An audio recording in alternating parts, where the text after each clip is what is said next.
Never told my son how much I earned. Not because I was ashamed, but because I never needed money to define who I was. To Daniel, my son, I was just his mother, the woman who woke up before sunrise, packed lunch, left for work quietly, and returned tired in the evening. The woman who reused old handbags, bought clothes on sale, and never talked about achievements. He thought I worked a normal office job, maybe a clerk, maybe an assistant, someone ordinary. And I let him believe that because I raised him to respect people, not salaries. But the night his wife's parents offered me $300 a month to stay away from my own son, I realized something painful. They never saw me as a person, only as a problem that needed to be managed. Let me tell you how that night unfolded. The call. Daniel called me on a Wednesday evening. His voice sounded tense. "Mom, Emma's parents are visiting from overseas. They want to have dinner together this weekend." I smiled. "That's nice. Where?" He hesitated. "A restaurant downtown. A fancy one." I paused. "Do they know anything about me?" Silence. Then he said, carefully, "I told them you live simply, that you don't have much." There it was. Not poor, not struggling, just not much. "I see," I said calmly. "What time?" "7," he replied quickly, relieved I didn't argue. After the call, I sat alone in my apartment. Same couch, same walls, same quiet life. And for the first time in years, something inside me shifted. I decided I would go, but I wouldn't correct their assumptions. If they thought I was poor, I would let them see what they believed poverty deserved. The decision.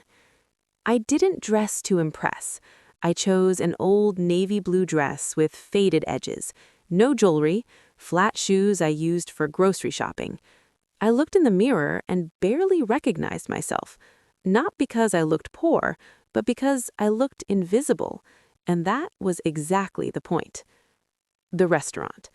The restaurant was the kind where the lights are warm and the voices are low, where menus don't have prices, where confidence is worn like perfume. Daniel stood up when he saw me. His smile faltered just slightly. Emma sat beside him, elegant and composed, and then there were her parents, Margaret and Thomas. Perfect posture, expensive watches, eyes trained to evaluate. Margaret looked me up and down. She smiled politely, but her eyes didn't smile. "Nice to meet you," she said, shaking my hand as lightly as possible. Thomas nodded. "Welcome." That was it. No warmth, no curiosity. I sat at the end of the table, the farthest seat. The first judgments. When the waiter handed me the menu, I hesitated. Margaret noticed. "Oh," she said softly, "do you need help choosing? The menu can be confusing." "Yes, please," I replied. "I don't eat out much." She leaned toward the waiter. "She'll have something simple." Something simple, as if food reflected intelligence. The conversation.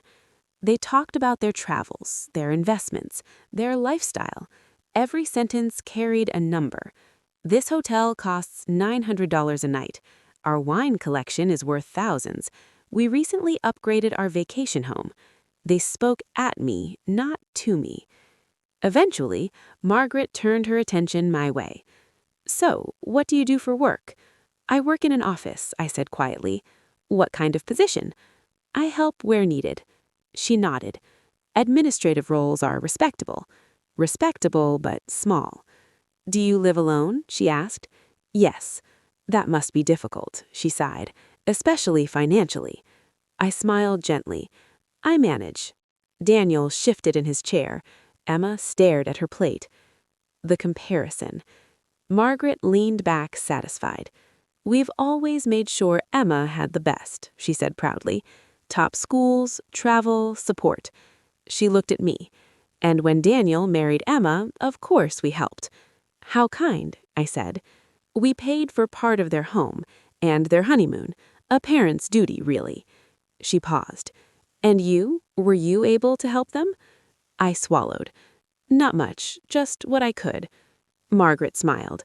Well, every little bit counts. The knife slid in cleanly. The offer.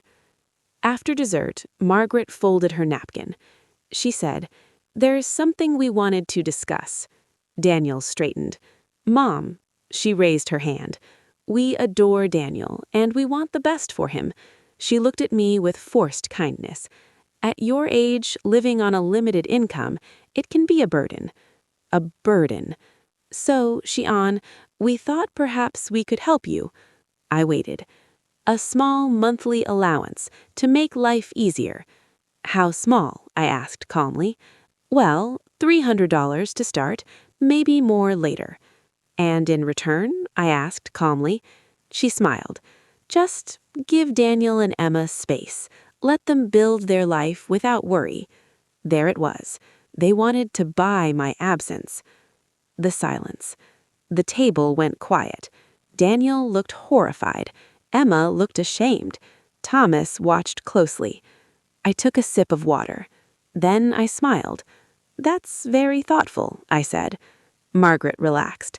"But may I ask something?" I continued. "Of course." "How much did you give them for the house?" "About $40,000, she said proudly. "And the honeymoon?"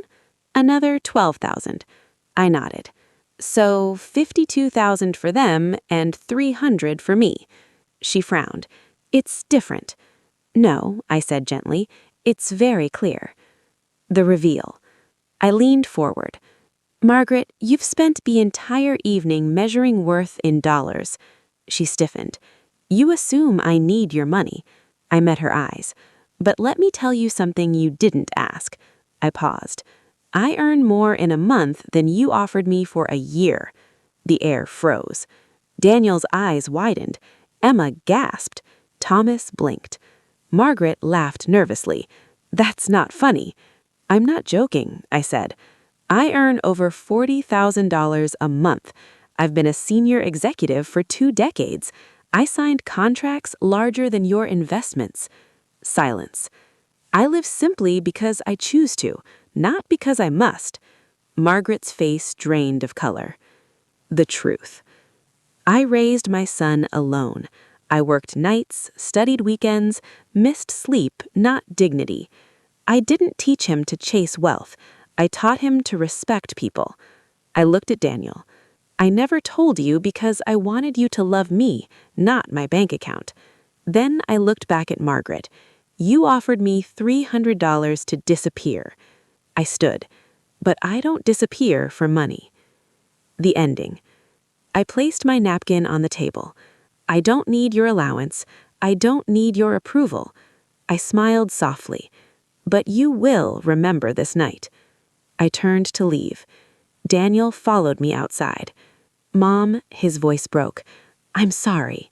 I hugged him. "This," I said quietly, "is why I stayed silent." True power doesn't announce itself. It waits.